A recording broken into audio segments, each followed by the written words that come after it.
ನೀನು ಆಧಾರ್ ಬಳಸ್ತಿದ್ದೀಯಾ? UPI ಮೂಲಕ ಹಣ ಕಳಿಸುತ್ತೀಯಾ? ಆದರೆ ಇವುಗಳ ಹಿಂದೆ ಒಂದು ದೊಡ್ಡ ರಹಸ್ಯ ಇರಬಹುದು. ಅಂದ್ರೆ 2000 ವರ್ಷಗಳ ಹಿಂದೆ ಬರೆಯಲಾದ ಒಂದು ಭವಿಷ್ಯವಾಣಿ ಇವತ್ತು ನಮ್ಮ ಕಣ್ಣೆದುರಿಗೆ ನಿಜವಾಗ್ತಿದೆಯಾ? ಬೈಬಲ್ನಲ್ಲಿ ಮಾರ್ಕ್ ಆಫ್ ದ ಬೀಸ್ಟ್ ಅನ್ನೋ ಒಂದು ಗುರುತು ಬಗ್ಗೆ ಹೇಳಿದೆ.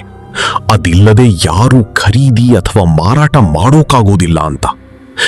ಇವತ್ತು ನಾವು ಬಳಸೋದು ಆಧಾರ್, ನಿಮ್ಮ ಸಂಪೂರ್ಣ ಗುರುತು. UPI ಅಥವಾ ಡಿಜಿಟಲ್ ಮನಿ, ಕ್ಯಾಶ್ ಇಲ್ಲದ ಹಣ. AI ನಿಮ್ಮ ಮುಖ, ನಿಮ್ಮ ಡೇಟಾ, ನಿಮ್ಮ ಹ್ಯಾಬಿಟ್ಸ್ ಎಲ್ಲವನ್ನೂ ಟ್ರ್ಯಾಕ್ ಮಾಡೋದು. ನೀವು ಎಲ್ಲಿಗೆ ಹೋಗ್ತೀರೋ, ಏನು ಖರೀದಿ ಮಾಡ್ತೀರೋ, ಯಾವಾಗ ಹಣ ಖರ್ಚು ಮಾಡ್ತೀರೋ ಎಲ್ಲವೂ ಸಿಸ್ಟಮ್ಗೆ ಗೊತ್ತು.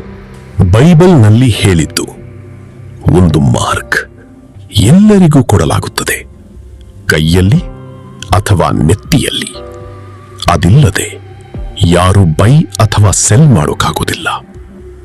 ನೀನು ಇಮ್ಯಾಜಿನ್ ಮಾಡು, ನಿನ್ನ ಆಧಾರ್ ಡಿಆಕ್ಟಿವೇಟ್ ಆಯಿತು ಅಂದ್ರೆ, ನಿನ್ನ ಬ್ಯಾಂಕ್ ಆಕ್ಸೆಸ್ ಬ್ಲಾಕ್ ಆಯಿತು ಅಂದ್ರೆ, ನೀನು ಊಟ ಕೊಂಡುಕೊಳ್ಳೋಕ್ಕಾಗಲ್ಲ, ಹಣ ಬಳಸೋಕ್ಕಾಗಲ್ಲ, ಟ್ರಾವೆಲ್ ಕೂಡ ಮಾಡೋಕ್ಕಾಗಲ್ಲ. ಅದು ಫ್ರೀಡಮ್ ಅಲ್ಲ, ಅದು ಕಂಪ್ಲೀಟ್ ಕಂಟ್ರೋಲ್. ಇದು ಟೆಕ್ನಾಲಜಿ ವಿರುದ್ಧ ಅಲ್ಲ, ಆದರೆ ಎಚ್ಚರಿಕೆ. ಸತ್ಯ ತಿಳಿದವನು ಮೋಸಗೊಳ್ಳೋದಿಲ್ಲ.